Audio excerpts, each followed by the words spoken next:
In the past months, we've done a lot of stories about voting rights and access to voting, whether it be voter ID in Florida or Pennsylvania, or early voting in Ohio. Now there's yet another twist on the early voting fight in Ohio.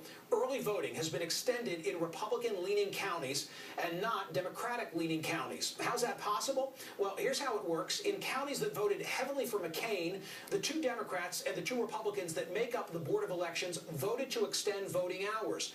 But in heavily Democratic counties, the two Republicans on the Board of Elections voted against extending voting hours. And the Republican Secretary of State then broke the tie. In the crucial swing state of Ohio, where Obama beat McCain in 2008 by just 270,000 votes, these early voting limitations in Democratic counties could tip the election. Barry Horstman is an investigative reporter for the Cincinnati Enquirer, whose latest piece is about partisan early voting. Time Magazine's Mark Halpern, of course, is MSNBC's senior political analyst. Mr. Horstman, enough at stake here that it could alter the outcome of Ohio and potentially the entire presidency? Oh, absolutely. The election everybody likes to point to as this issue is discussed is in 1976, when Jimmy Carter carried Ohio over Gerald Ford by only about 11,000 votes out of 4.1 million cast. If you go forward to 1992, in that election, Bill Clinton carried Ohio by slightly under 100,000 votes. In 2004, President Bush beat John Kerry by slightly over 100,000.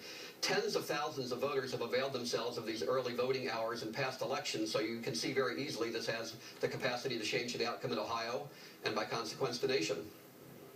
I know from reading your reporting on the subject that in defense of not extending in certain of those areas, money gets raised, financing.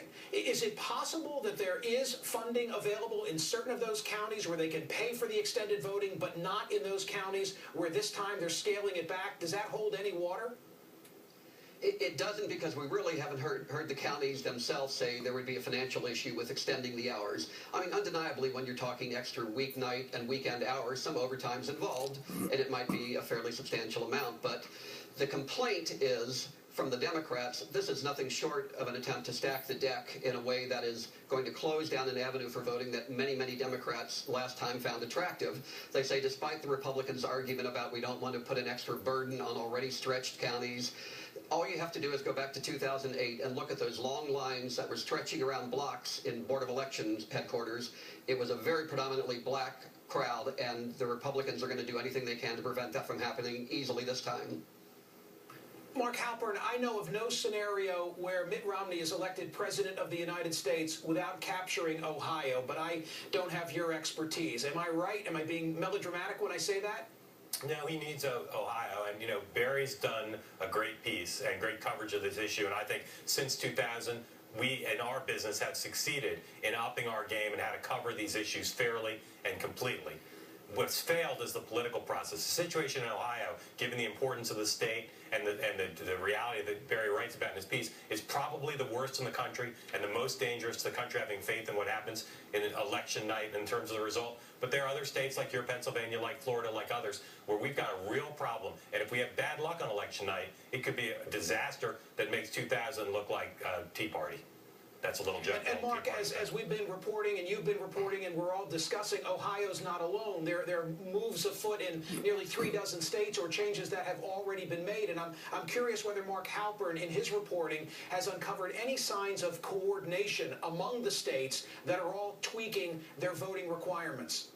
I don't know that it's coordinated nationally, but you've seen some officials, again in Pennsylvania, some Republican officials being, I think, more open than they probably mean to be about what their intention is. Republicans always are worried about voter fraud and people voting improperly. Democrats tend to be more worried about equal access to the polls.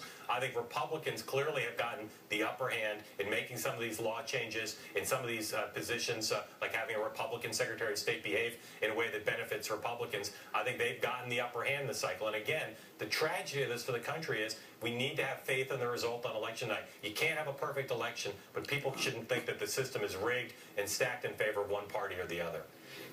Barry, I understand that in the Buckeye State you have 88 boards of election. Why not uniformity across the state? Well, the argument you hear made there is if you impose a statewide imperative on all 88 counties, then you do get into some of the local financial problems that could enter into this. So they've decided it's better to leave it in the hands of the individual counties to make this on a county-by-county basis. The difficulty is the Secretary of State has said his tie-breaking votes against allowing extra hours in the major urban areas that went heavily for Obama in 2008, he said that's a step toward ensuring uniformity statewide. In fact, in the greater Cincinnati area, you only have to look to two suburban counties, Butler and Warren, which are very heavily Republican-leaning and went very strongly for McCain. He did not intervene in those cases because in those counties, the Democrats went along with Republicans in allowing the extra hours. The Democrats feel as if they're more or less being penalized for saying, of course, let's make voting easy. We'll allow extension of hours anywhere, whereas Republicans are being much more selective and much more strategic in how they approach that. The chairman of the Hamilton County Republican Party has said reportedly that voting access will not be restricted. Quote, this year every registered voter will get an absentee ballot application so that people can vote 24/7 from home for weeks before the election. There will be plenty of hours to vote early. It's just not true that we're trying to restrict access. Mark Halperin, is that enough of a remedial measure that every person is the recipient of an absentee ballot application? Does that make up for what we're talking about? Not completely. I mean, one of the things the Republicans, not only in Ohio, but generally say is, look, if you're going to vote, you got to take responsibility for it. And if you get bad advice in your polling place or if you miss a deadline, that's your problem. You've got to fix it. Democrats would like to see a little bit more ease in access. And if, for instance, if your poll worker gives you bad information about how to cast your ballot, which ballot to take, that you shouldn't be penalized, that you should err on the side of access. So it's great that Ohio is doing that in terms of absentee voting, but I think in general, as long as we have the right monitors in place and the conditions in place, it should be easier to vote and not harder to vote.